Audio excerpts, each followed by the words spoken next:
Arsenal are closing in on yet another top transfer target. Hey guys, welcome back to the channel. Welcome to another video. Yes, today's video is going to centre around Arsenal Football Club, who are closing in on yet another top transfer target this summer in the form of Real Sociedad and Spanish midfielder Mikel Merino. It seems that they are very close to striking a deal, the two clubs, for the Spanish midfielder. Personal terms are no issue whatsoever. This has been a deal that has been simmering in the background for a while, waiting for movement on Arsenal's side to shift one or two players on.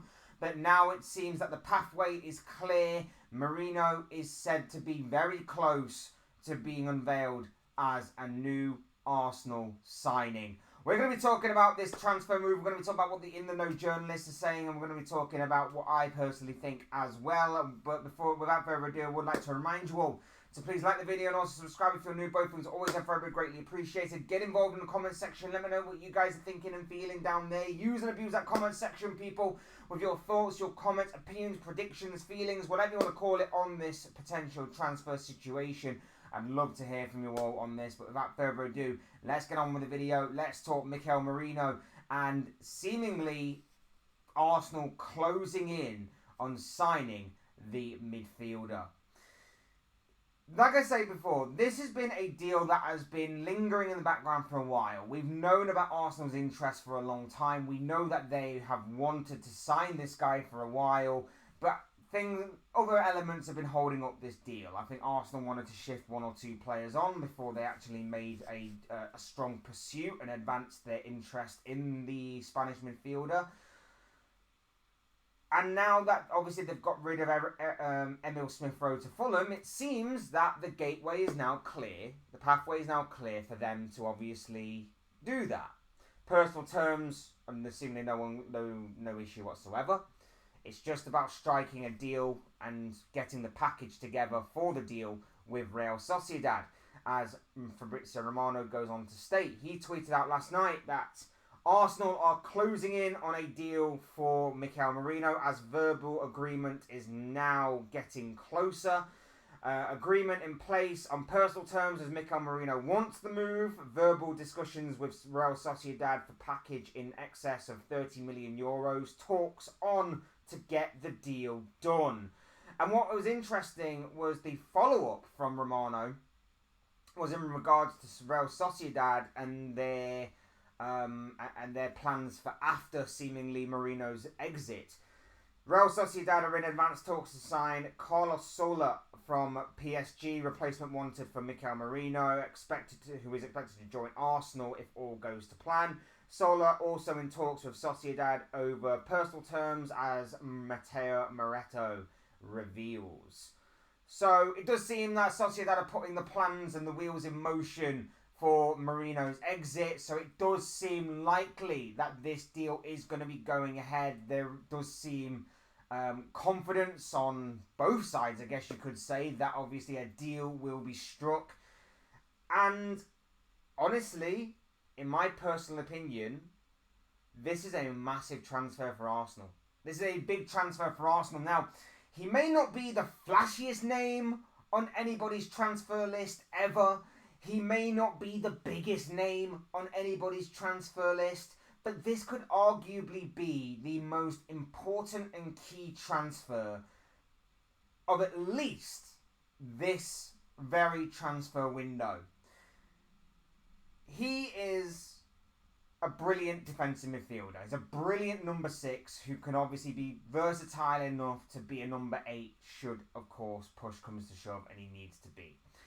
He brings perfect midfield balance to an Arsenal side that is already very strong, but he just adds that little bit of quality that they are needing. If they are to push Declan Rice into the number 8 role, they need cover for that number 6. They need that number 6 role to be filled. And Merino fits it to a T into the specific criteria that Mikel Arteta is obviously looking for.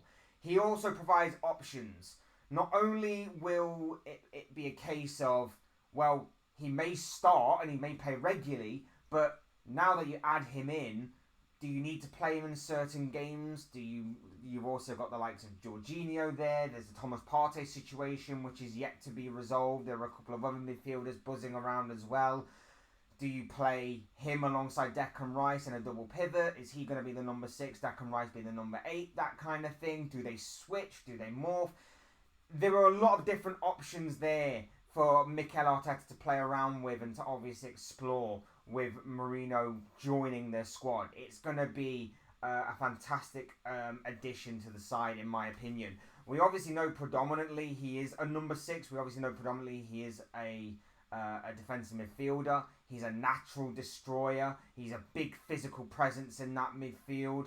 He's not exactly the most fanciest footballer you're going to watch. He's not exactly the most technically gifted.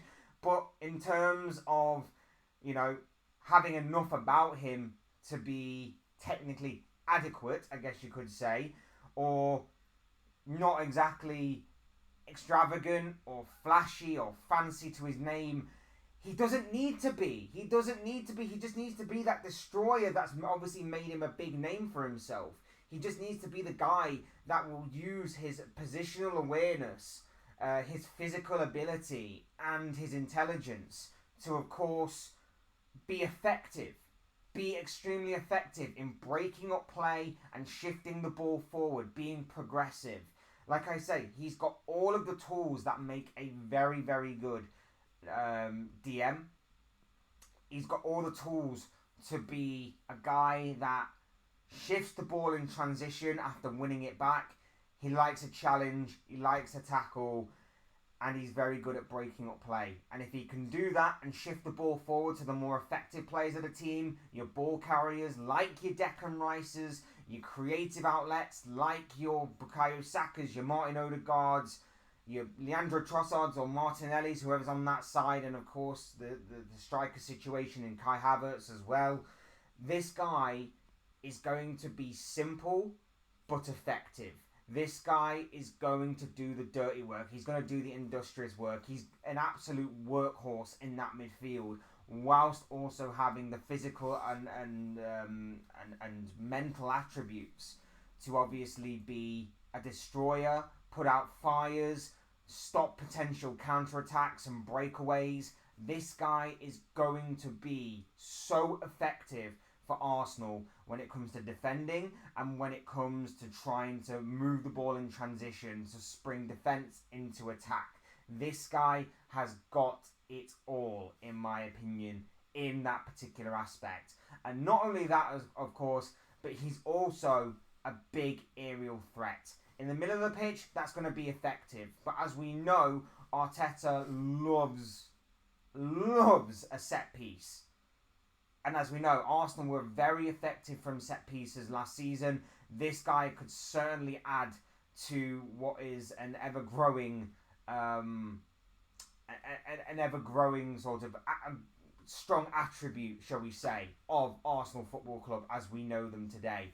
This guy will only add to that to that element of their game.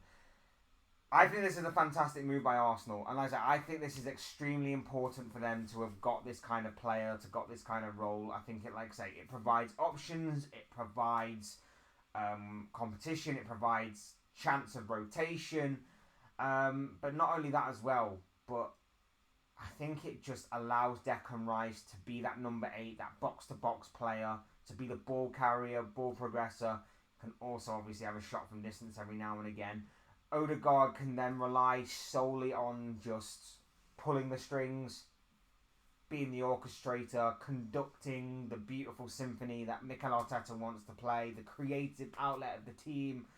Of course, everyone has to do their own defensive work, but this guy is going to be solid. And when you look at obviously the way that Arsenal are setting up, four centre backs across the back four, technically.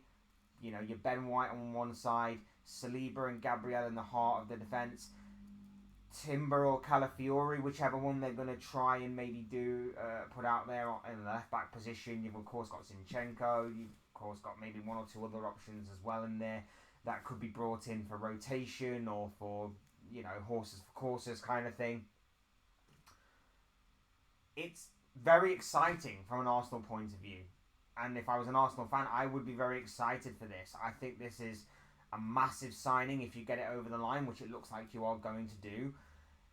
And I think this is a very important transfer that needs to happen. Now, having brought in Calafiori, this adds to that. This adds to the overall package of the transfer window. There's talk that Victor Gyökeres is also next in line to join Arsenal. There are multiple reports out there that are suggesting that Arsenal are either very close or have struck a verbal agreement with Sporting Lisbon for the striker.